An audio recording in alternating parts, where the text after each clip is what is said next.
감사합니다. 우리 옆에 뒤에 분하고 같이 인사하겠습니다. 참 잘 오셨습니다. 네, 우리 한 번 더 인사하겠습니다. 은혜 많이 받으시기 바랍니다. 네, 우리 마지막으로 인사하겠습니다. 2023년도 수고 많으셨습니다. 네, 오늘은 송년주일입니다. 벌써 2023년도에 우리 12월 31일이 됐네요. 내일이면 1월 1일인데 이 마지막 이 주일 우리가 어떻게 송년주일을 보내면 좋을까 이제 이런 생각이 들었어요. 그 앞에 있는 마이크를요 이쪽을 바라보게 하지 마시고 저쪽을 회중을 바라보게 한번 해주시면은 이 마이크 때문에 그런 것 같아요. 저쪽 앞쪽을 바라보게 해주시면은 됐습니다.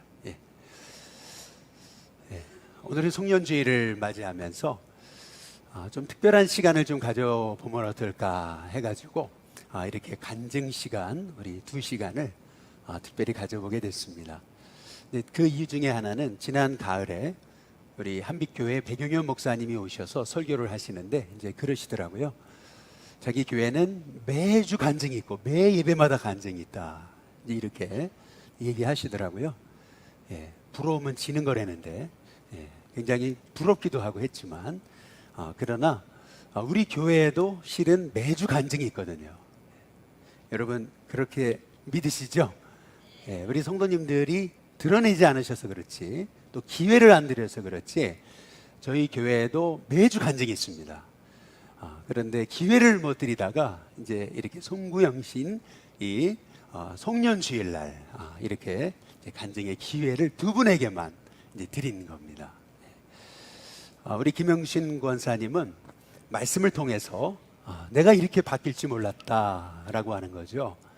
이제 간증 이후에 이제 권사님 이렇게 유심히 보게 됐어요. 그런데 보니까 진짜 봉사하는 자리에 늘 빠지지 않고 와 계시더라고요. 그런데 얼굴이 확 피셨어요.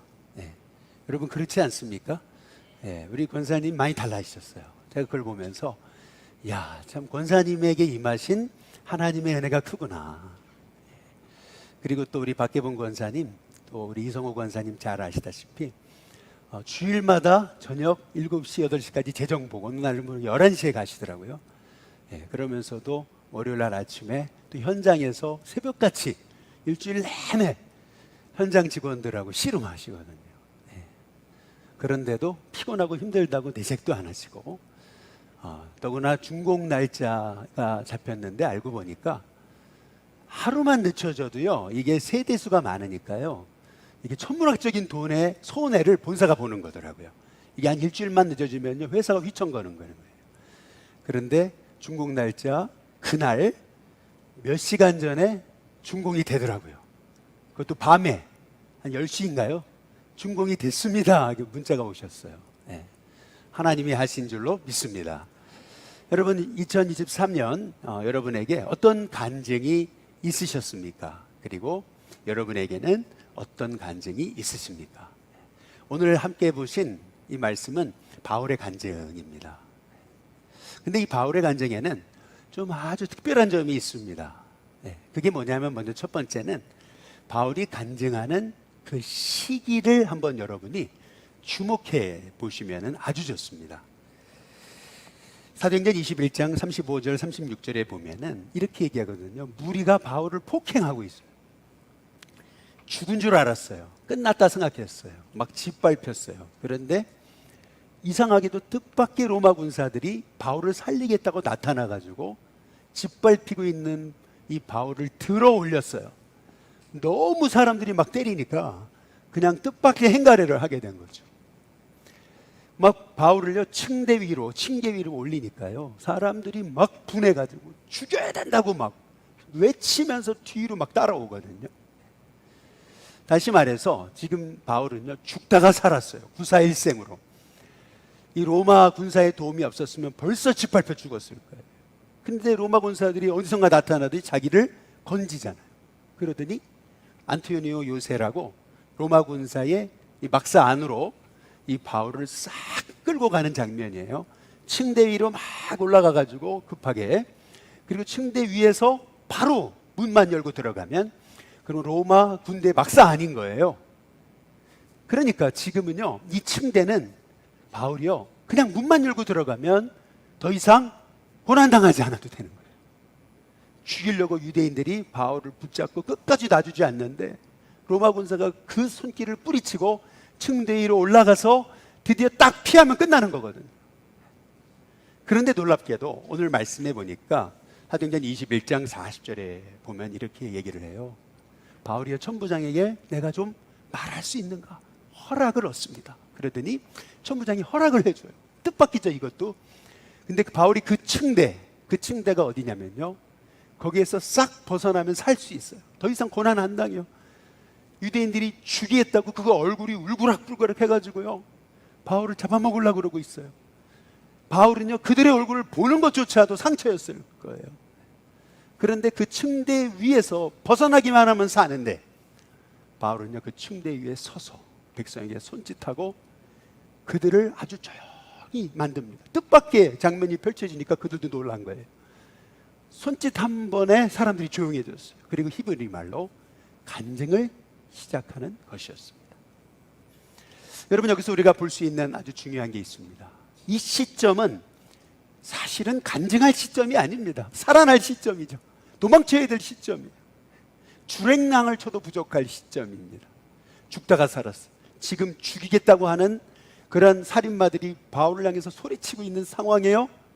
바로 코앞에 수백 수천의 유대인들이 바울을 죽이라고 소리치고 있고, 바울은 구사일생으로 로마 군사들에게 결국 구출을 받아서 딱 층대 위에서 나가기만 하면 저들 안 봐도 돼요. 바로 그 시점이에요.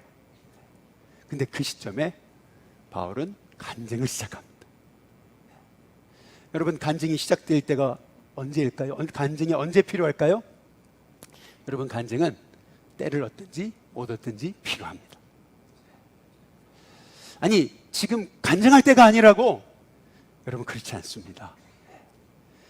간증할 때라고 생각되지 않는 그 절망의 시점에 여러분이 믿음의 고백을 시작할 때 하나님은 여러분에게 새 일을 이루실 줄로 믿습니다. 실은요, 이 간증 끝나고요, 유대인들이 확 마음이 바뀌어져 가지고, 그래서 바울 선생님, 내가 어떻게 예수님을 믿을 수 있겠습니까? 한 게 아니에요. 여러분, 성경을 보시면 아시겠지만은 바울의 설교 중간에 그들이 말을 끊고 먼지를 휘날리면서 저런 놈은 죽여야 된다고 더 분노에 사로잡혔던 것을 볼 수가 있습니다. 그러니까 우리는 그런 얘기하죠. 아유, 말해도 필요 없는 거 왜 얘기하냐고 말이죠. 지금은 때가 아니라고 이제 그렇게 얘기하죠. 그러나 놀라운 게 있었어요. 이 바울의 말을 듣고 있는 뜻밖의 사람이 있었어요. 그 사람이 누구냐면 바울을 구출해준 로마의 천부장 글라우디오 루시아였습니다. 이 루시아는 바울의 말을 듣고요, 뜻밖의 그는 판단을 하기 시작한 거죠. 그게 뭐냐면 저 사람은 죽어야 될 사람이 아니라는 거죠. 그래서요, 바울을 보호해줘요. 뿐만 아니라 바울을요, 사내들인 공의회라고 유대 최고의 권력기관 앞에서 자기를 변호할 수 있도록, 복음을 전할 수 있도록 기회를 뜻밖에도 줍니다. 뿐만 아니라 그 바울을 보호해서 470명의 군사를 동원해가지고 바울을 가이사랴로 피신할 수 있도록 도왔던 사람이 이 루시아라고 하는 이 천부장이었던 거죠. 여러분, 우리가 실은 믿음의 말이 필요할 때가 언제냐면 진짜 앞이 안 보일 때입니다. 지금 유대인들이 바울을 죽이려고 달려드는 그때 바울은요, 그 층대, 사느냐 죽느냐의 기로에 선 그 층대 위에서 자기가 사는 쪽을 선택하는 게 아니고 그는 복음 전하는 선택을 합니다. 여러분, 이것이 왜 중요합니까? 여러분이 믿음의 말을 시작할 때 하나님은 그 말을 들으시는 줄로 믿습니다. 하나님 들으세요. 그래서 들으시는 하나님이 저와 여러분 가운데 여러분도 알지 못하는 새 일을 행하실 줄로 믿습니다. 왜 간증이냐는 거예요. 왜 이 2023년도 마지막 송년주일에 왜 간증이냐는 거예요. 여러분, 간증은 내 얘기입니다. 가슴에서 우러나오는 얘기입니다. 여기는 거짓이 없습니다. 뭐 꾸며낸 얘기도 아닙니다. 뭐 이성적이고 논리적인 얘기가 아닙니다. 그러나 그건 내 얘기입니다. 나에게 역사하신 하나님의 말씀, 은혜 얘기입니다. 바로 그렇기 때문에 여러분, 간증에는 힘이 있습니다. 그리고 간증에는 믿음이 있습니다. 하나님은 그 간증의 고백을 들으시는 거죠. 저는 우리 일신교회 성도님들이 이제 여러분의 가정에서 하나님이 역사하신 것에 대한 간증이 많아질 수 있게 되시기를 주님의 이름으로 축복합니다. 저희 어렸을 적에 저희 아버지는 입만 열으셨다 하면 시도 때도 없이 하셨던 말씀이 있어요. 그게 뭐냐면 우리 가정은 하나님이 창세전에 택하셨다는 겁니다. 우리 가정은 하나님 창세전에 택하셨고 바로 우리 가정을 통해 하나님 세계 복음화를 이루실 거다. 하나님은 우리 일신교회를 통해 세계 선교를 이루실 거다. 하나님은 우리 일신교회를 우리 가정을 통해서 민족 복음화를 이루실 거다. 늘 그러셨거든요. 근데 자식들이 안 듣는 줄 알았어요. 그런데 지금 보니까 형은 일본에서 선교사로 가 있고 저는 서울에서 목회하고 있고 누나는 지방에서 목회하고 있습니다. 자식 모두가 다 목회자가 돼서 주님의 길을 걷고 있어요. 여러분, 여러분의 말에는 하나님의 능력이 있는 줄로 믿습니다. 여러분이 믿음의 말을 하기 시작하면은 여러분의 자녀의 미래가 열리는 은혜가 있게 될 줄로 믿습니다. 여러분, 한번 생각해 보세요. 우리는 시도 때도 없이 때가 아닌데도 원망하잖아요. 아니, 지금 때가 아닌데 여러분 염려하고 걱정하잖아요. 그런데 우리는요, 시도 때도 아닌 그 시간에 간증한다고, 믿음의 말한다고 우리는 아니 지금 그 말할 때가 아니라고 이제 그렇게 얘기하잖아요. 근데 사실 여러분 생각해 보세요. 여러분은 시도 때도 없이 원망하잖아요. 그러면 생각해 보세요. 시도 때도 없이 원망하는 사람하고 시도 때도 없이 믿음의 말을 하는 사람하고 하나님이 어떤 사람을 통해 일하겠습니까? 저는 우리 일신교회 성도들이 먼저는 여러분에게도 정말 하나님이 나에게 역사하신 간증이 있게 되시기를 주님의 이름으로 축복합니다. 그것은 때를 얻든지 못 얻든지 나누어야 될 하나님의 은혜입니다. 근데 그 은혜를 여러분이 나누기 시작할 때 여러분의 가정이, 여러분의 인생이 살아나는 은혜가 있게 될 줄로 믿습니다. 두 번째로는 이 바울의 간증의 특징이 있어요. 그게 뭐냐면은 어떻게 나 같은 자가, 이것이 바울의 이 간증의 핵심입니다. 그런데 이 어떻게 나 같은 자가라고 하는 이 간증이 어떻게 나만으로 바뀝니다. 바울은 예수님 믿는 사 박해하는 사람이었거든요. 그날도 다메섹으로 가던 이유가 예수님 믿는 사람을 잡아 죽이려고 그렇게 혈안이 돼서 가던 중이었습니다. 그런데 주님이 바울을 만나시는 거거든요. 그러면서 하시는 말씀이 사울아 사울아 왜 내가 나를 박해하냐. 바울이 몰랐던 게 있어요. 그게 뭐냐면 아니 자기는 예수 믿는 자를 박해했지 예수님은 본 적도 없고 박해한 적도 없어요. 그런데 예수님은요 바울에게 왜 너가 나를 박해하느냐. 바울이 몰랐던 게 있어요. 믿음의 사람을 박해하는 것은 주님을 박해하는 것임을 몰랐어요. 여러분 마태복음 25장 40절에 한번 보시면은 같이 한번 읽어보겠습니다. 함께 있습니다. 시작. 너희가 여기 내 형제 중에 지극히 작은 자 하나에게 한 것이 곧 내게 한 것이니라 하시고. 여러분이 외로운 자에게 손 한번 내밀어 주셨다면 그것은 외로운 자의 손을 붙잡아 준 게 아니에요. 그 외로운 자, 지극히 작은 자가 실은 주님이신 거예요. 여러분이 목마른 자, 배고픈 자에게 물 한 잔 주고 밥 한 끼 사주는 거예요? 그거 외로운 자, 배고픈 자에게 물 주고 밥 주는 거 아니에요. 그건 주님을 섬기는 거예요. 그렇지 않아요? 지극히 작은 자 하나에게 한 게 누구에게 한 거예요? 내게, 주님께 한 거라고 그래요. 우리 일신교회가 지역사회를 섬기잖아요. 그건 지역사회를 섬기는 게 아니에요. 그건 주님을 섬기는 거예요. 그렇죠? 여러분이 주변의 이웃 중에 우울증에 빠지고 어려움 중에 있고 정신적인 어려움이 있는 분들에게 친구가 되어주고 그리고 말동무가 되어준다면 여러분 그냥 단순히 여러분 선한 일 하는 거 아니에요. 그거는 지금 주님을 섬기고 있는 거예요. 그렇지 않아요? 오늘 말씀이 그런 거거든요. 만약에 그렇다면, 만약에 하나님의 종을 박해한다면 그것도 주님을 박해한다는 거예요. 그래서 바울은요, 나는 몰랐다는 거예요. 내가 하고 있는 일이 주님을 박해하고 있는 일인지 몰랐다는 거예요. 자기는 믿음의 사람들을 가두기도 했고, 그리고 믿음의 사람들을 때리기도 했고, 믿음의 사람들을 죽이기도 했다는 거예요. 그런데 어떻게 나 같은 자가, 어떻게 나 같은 사람을 주님이 만나 주시냐는 거예요. 그래서 바울의 간증의 핵심은 뭐냐면, 어떻게 나 같은 자를 하나님 구원하실까? 여러분에게도 이런 은혜가 있게 되시기를 주님의 이름으로 축복합니다. 근데 바울의 간증은 한 단계 더 가는 거예요. 나 같은 자가에서 어떻게 나 같은 자만이라는 거예요. 이게 무슨 말이냐면은, 오늘 사도행전 22장 한번 19절에 보시면은 이렇게 얘기하는 거예요. 나와 함께 있는 사람들이 빛은 보면서도 나에게 말씀하시는 이의 소리는 듣지 못하더라. 근데 여기 말씀해 보면은 바울이 다메섹 도상으로 갈 때 혼자 간 게 아니에요. 그 다메섹 도상 그 대낮에 그 대로 한복판에서 나와 함께 있던 사람들이 많았다는 거예요. 그런데 신기하죠. 같이 같은 사건 빛을 봤어요. 똑같이 빛을 봤습니다. 시간이 12시에 뭐 자기만 본 게 아니야, 헛것을 본 게 아니야, 다 같이 봤어요. 그런데 신기하죠. 주님의 음성을 들었던 사람은 나 혼자뿐이라는 거예요. 이게 놀라운 게 뭐냐면은, 같이 많은 사람이 같은 시간, 같은 사건, 같은 장소에서 같은 일을 겪었어요. 더구나 자기는 예수님 믿는 자, 핍박하는 자의 우두머리였어요. 제일 나쁜 놈이었어요. 그런데 어떻게 하나님이 나를 구원하셨고 하나님이 나만 구원하셨냐는 거예요.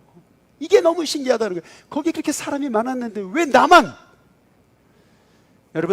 여러분이 은혜 받기 시작하면은요, 어떤 현상이 나타나면요, 하나님 왜 나만 사랑하실까? 여러분, 그게 여러분에게 나타나는 놀라운 은혜입니다. 아니, 지금 상황은 너무 힘들고 어려워요. 다들 안 된다 그래요. 그런데 은혜가 임하면은요, 어떻게 나에게 이런 은혜를 주시는 건가? 여러분, 이런 은혜가 있게 됨을 믿으시기를 주님의 이름으로 축복합니다. 중학교 때 우리 친구들 같은 학년에 한 50여 명 저희 교회를 다녔는데 수련회를 갔거든요. 네. 그런데 친구들 다 방언 받았어요. 저만 못 받았어요. 근데 지금 돌이켜 보니까요, 그 친구들 중에 신앙생활하는 사람 몇 명 없습니다. 더구나 목회자가 된 사람은 방언 못 받은 저뿐이. 아니, 하나님 어떻게 나 같은 자를 말해요? 어떻게 나 같은 자만 말이죠. 네. 여러분, 바울의 지금 간증이 그거예요. 지금 다메섹 도상에 가던 중 나와 함께 있는 사람이 옆에 수없이 있었는데 어떻게 같이 빛은 보면서도 그 음성을 들었던 사람은 나뿐일까? 여러분, 이것이 바울의 간증의 특징입니다. 혹시 아마 경제학 좋아하시는 분들은 시골 의사 박경철이라고 하는 분을 혹시 잘 아시는지 모르겠습니다. 아주 베스트셀러 작가이죠. 엄청난 그런 베스트셀러 작가입니다. 이분이 인턴을 마치고요, 벌써 한 3, 40년 전 얘기예요. 인턴을 마치고요, 이제 의사하니까 이제 병원을 취직을 해야 되잖아요. 근데 보니까 뜻밖의 이 채용 그 고지가 올라온 거예요. 지방에 시골에 있는 병원인데, 보통 의사에게 봉급을 뭐 1,000만 원 준다 그러면은, 아니 그 병원은요 3,000만 원을 준다는 거예요. 이런 병원이 다 있네. 그래서 찾아가서 면접을 봤더니, 이렇게 귀한 분이 오셨냐고. 그러면서 내과도 해야 되고 외과도 해야 되고 응급실도 가야 되고. 아니 그러니까 뭐 이런 게 다 있어. 지금 가보니까요, 병원이 하나도 준비가 안 돼 있더래. 아직 공사 중이더래요. 여기서 어떻게 진료를 그냥, 아니 저기 해놨지 않냐고. 그래가지고 야, 여기 왔다가는 엄청 고생하겠다. 아니, 돈 보고 이러면 안 되지. 그래가지고 딱 안 하려고 돌아서는데 뒤통수를 뭐가 딱 치더래요. 뭐라냐, 아니 지금까지 인턴하면서 똑같이 고생했지 않냐. 그런데 한 2, 3년만 더 해본다고 생각해봐라. 그러면 목돈 모아가지고 너 일 할 수 있지 않냐, 이런 생각이 딱 그 마음에 이렇게 생각이 나더래요. 그래가지고 원장님한테 제가 일하겠습니다. 진짜 일을 시작했는데요, 인턴 때보다 더 힘들어요. 죽을 지경이 너무 일이 많아. 그런데 하루는 친구가요, 전화가 와가지고 MBA 미국에서 끝내고 한국 와서 백수로 노는 친구가, 야, 아주 기가 막힌 경제학 강의가 있는데 같이 가서 듣지 않으렴? 야, 내가 이렇게 죽겠는데 내가 시간도 못 내. 그랬더니 친구가 그러더래요. 너 이번에 이거 오지 않으면, 이거 듣지 않으면 너 평생 후회해. 너 평생 후회하는 줄 알아? 그 평생이라는 말에 그래 한번 드러나 볼까? 머리도 식힐 겸 해가지고 친구 따라가지고 이제 서울에 올라와가지고 강의를 듣게 된 거예요. 여러분, 그런데 그 강의에 딱 가보니까 다 강의에 참석한 사람, 강의를 듣고자 온 사람들이요, 다 양복 차림에 넥타이에 보니까 얼굴이요 다 중역 간부들, 뭐 회사의 대단한 사람들처럼 보이더래요. 한 50명 앉았는데요, 다 강사라고 나오는데 강사는요 찢어진 청바지에 그리고 티셔츠에 모자를 확 뒤집어 쓰고 강사라고 나와가지고 막 거들먹거리면서 얘기를 하더래요. 여러분, 그러니까요, 어이구, 거기 앉아있는 사람들이 문화 충격을 3, 40년 전이에요. 여러분 생각해 보세요. 그러니까 한 사람, 두 사람 나가더래요. 근데 이 사람이 더 터무니없는 말을 하더래요. 그게 뭐냐면은 앞으로 가상현실 세계가 온다는 거예요. 앞으로 이메일이라는 게 생기는데, 지금 여러분 편지 보내려면은 100통 보내려면 다 일일이 우편 붙이고 해야 되지만 이제 앞으로는 수천 수만 통의 통을 그냥 클릭 한번 하면은 쫙 가는 시대가 온다, 이 얘기를 하더래요. 그러니까요, 그 얘기를 듣더니 거기 앉아있던 분들이요, 저런 미친놈이 어디 다 있어, 다 나가더래요. 그래가지고요 어떻게 됐냐면 그 행사를 주최한 주최자들 갈 수가 없으니까, 그리고 자기 친구하고 자기만 거기 앉아있었대요. 왜? 친구가 안 가니까. 강의가 끝났어요. 그런데 친구가 그러더래요. 뭐라 하냐면, 야, 너 돈 좀 빌려줘. 돈 있지? 돈 좀 빌려줘. 아니, 왜 그래? 아, 돈 좀 빌려줘. 어쨌든 그러더니 막 달려가더니 그 강의했던 사람을 W라고 얘기한다면 W를 붙잡고요, 나한테 시간 좀 내달라고, 내가 밥을 살 테니까, 나 바쁘다고 나한테 시간 좀 내달라고. 그래가지고요 밥 먹으러, 고기 먹으러 갔대요. 같이. 자기가 돈 내야 되니까 따라갔대요, 자기는요. 그런데요, 그날 밤새 그냥 우리 친구가 막 계속 질문을 해야 되는데 시간이 1시간 넘어갔더래요, 새벽. 그러니까 이 W가요 너무 괴로워가지고, 나 언제 보내줄 거냐고, 나 좀 놔달라고. 이제 그러니까요 친구가 그러더래요. 그러면 당신 결론이 뭐냐, 나한테 내가 뭘 해야 되는지 한 가지만 얘기해달라. 그러면 내가 그거 하겠다. 그러니까요 W가 그러더래요. 그 이메일이라는 게 이제 생기는데 그거 한번 해보라고. 옆에서 자기가 듣기에 미친 짓이라고 생각했다. 그런데요 그 백수 친구, MBA를 졸업하고 한국에 와가지고 그렇게 백수로 놀던 친구가요 그걸 시작하더니 여러분 수억의 돈을 벌었대. 떼돈을 벌었대.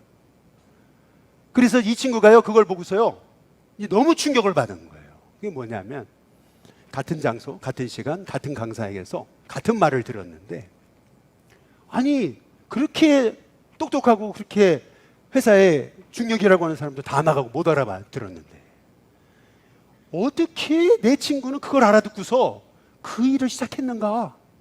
나도 못 알아들었던 게 너무나 억울하더래요. 그래가지고 그때부터 이분이 시작한 게 경제학 공부인 거죠. 이분이 의사보다 경제학으로 더 유명해진 거죠. 여러분, 사실은요 같은 공간에 지금 말씀을 듣고 있습니다. 같은 시간에 똑같은 얘기를 말씀을 듣고 있습니다.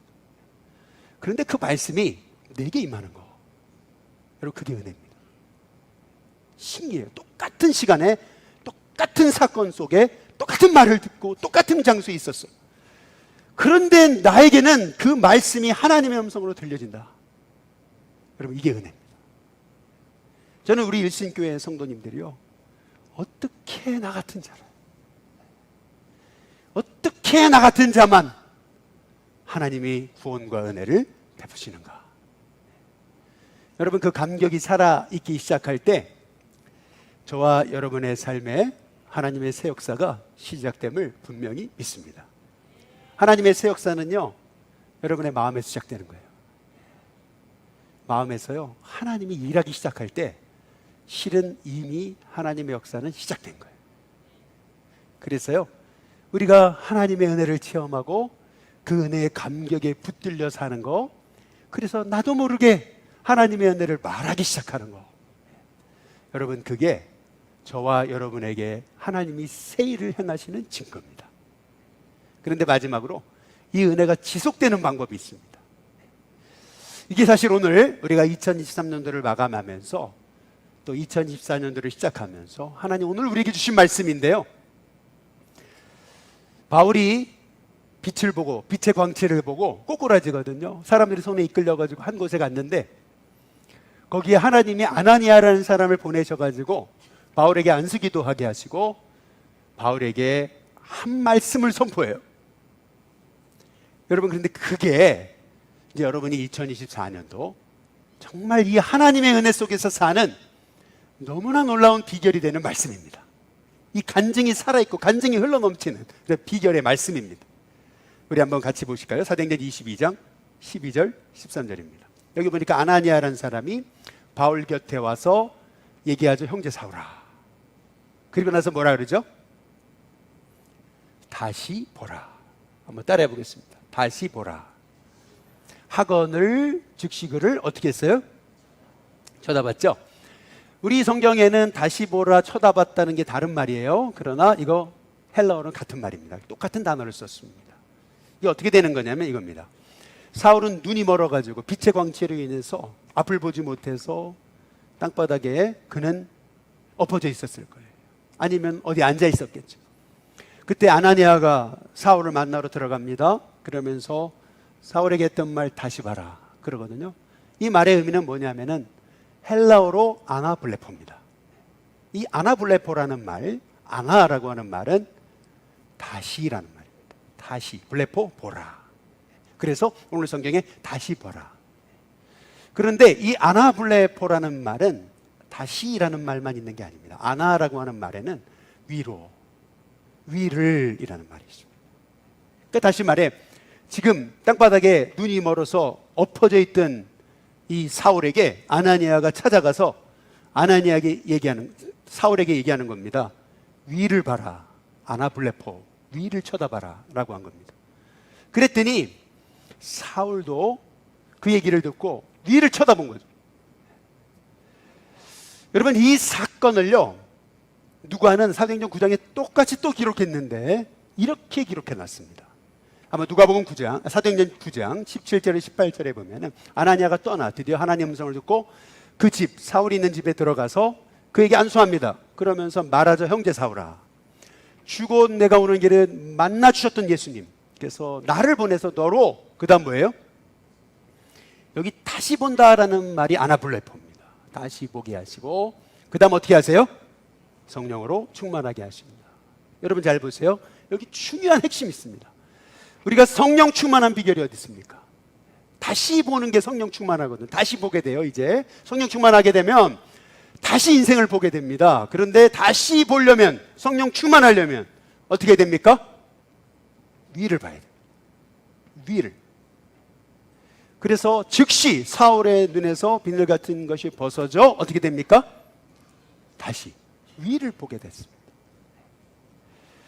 여러분, 우리 인생에 왜 이렇게 내 믿음의 삶은 늘 제자리입니까? 왜 낙심이 나에게는 끊이지 않습니까? 문제만 오면 넘어지는 이유가 뭡니까? 여러분, 그 이유는 뭐냐면 위를 안 바라봐서 그래요. 위를 봐야 되거든요. 왜 성령으로 충만하지 못합니까? 맨날 땅만 바라보고 문제만 보고, 여러분 늘 아래만 보니까 위를 봐야 되는데, 살아계신 하나님을 바라봐야 되는데 위를 못 보잖아요. 이번에 연말에 여러분 송구 여러 가지 마지막 송년 모임들이 많으셨죠? 저도 안 갈 수가 없어가지고 자꾸 오라 그러시니까 여러 군데를 갔어요. 그런데 한 모임에 갔더니 우리 서울연에 그냥 내노라는 목사님들이 오셨는데 한 분이 그러시더라고요. 뜻밖의 얼굴이 너무 안 좋아 보이세요. 근데 보니까 목 디스크가 와가지고 30분마다 자다 깬대요. 정말 못 살겠대요. 죽겠대요. 그래서 병원에 가가지고 치료를 하려고 갔더니 그러더라는 거죠. 위를 보라는 거예요. 위를. 근데 그러니까 옆에 우리 저보다 나이 조금 더 많은 그런 선배가 그러는 거예요. 야, 실은 나도 허리가 아파가지고 요새 허리 디스크 때문에 고생이 많아. 요새 맨날 병원 다니고 있어. 그러면서 막 힘들어하니까 옆에 있던 목사님 그러시더라고요. 딱 일어나시더니 자기는 아침마다 위를 바라본대. 그러면서 하나님, 새 일을 이루실 하나님, 나의 삶에 부활의 주님, 새 역사를 이루실 하나님, 자기 그러고 기도하고 시작한다는 거예요. 그러면서 이렇게 해보라는 거예요. 그럼 한번 해보시기 바랍니다. 그래서 제가 그 얘기를 듣고서 옆에 있는 형한테 물어봤어요. 아니, 저 얘기가 맞는 얘기냐고, 뭐 저런다고 효과가 있냐고. 이제 그랬더니요, 그 목사님 그러시더라고요. 엄청 효과가 있다. 자기는 매일 그런데요. 그런데 많이 좋아졌대. 제가 그 얘기를 듣고서 그런 생각이 들었어요. 에이, 뭐 신앙생활 할 때 위 한번 본다고 뭐 변화가 있어? 아니, 다 세상은 안 바뀌고 내 인생도 안 바뀌는데 뭐 위 본다고 변화가 있어? 여러분, 그렇지 않습니다. 여러분, 위를 보셔야 돼요. 너무 밑에만 봤어요. 그러니까 병 들어가지고 병든지도 모르고. 우리 선배가 그러더라고요. 아니, 내가 이렇게 허리가 안 좋아가지고 이 젊은 나이에. 여러분, 근데요, 위를 보기 시작하는 거예요. 위를. 이제 습관을 바꾸셔야 돼요. 문제가 오면 문제를 바라보는 게 아니고 뭘 바라봐요? 위를 바라. 여러분, 지난 우리가 주중에 창세기 말씀을 우리가 새벽마다 나누셨잖아요. 롯이 아브람을 떠나요. 그런데요, 롯이 아브람을 떠났을 때 하나님이 아브람에게 나타났어요. 그러더니 하나님 하신 말씀이 뭔지 아세요? 눈을 들어라. 눈을 어떻게 드는 거죠? 눈을 들어라 그래요. 이 말이 뭐예요? 위를 보라는 거예요. 그리고 동서남북을 바라보라. 여러분, 동서남북을 바라보라는 말이 무슨 말인지 아세요? 동서남북이라는 거는요, 새로운 세계를 한번 봐봐라. 눈을 들어라. 그러면 새로운 세계가 보인다. 여러분이요, 땅만 바라보고 문제만 바라보면요, 여러분 인생에 아무 변화 없습니다. 그런데 그때 눈을 들어 여러분 위를 바라보세요. 그러면요, 그때부터 동서남북 새 세계가 열립니다. 여러분에게 계획하신 하나님의 계획이 얼마나 큰지 모릅니다. 그 새 역사, 새 일을 이루실 하나님, 저와 여러분의 하나님이세요. 그래서 롯이 아브라함을 떠난 후에 믿고 의지했던 롯이 떠났어. 얼마나 인생의 위기 순간입니까? 의지할 데가 없어요. 근데 그때 하나님은 위를 봐라. 눈을 들어라. 동서남북을 바라봐라. 여러분, 의지할 것이 없을 때 위를 보십시오. 하나님을 보세요. 정말 하나님 이제 끝난 것 같습니다. 아니에요. 위를 보세요. 끊임없이 위를 보는 연습을 하세요. 그때 하나님께서 저와 여러분 가운데 새 일을 이루실 줄로 믿습니다.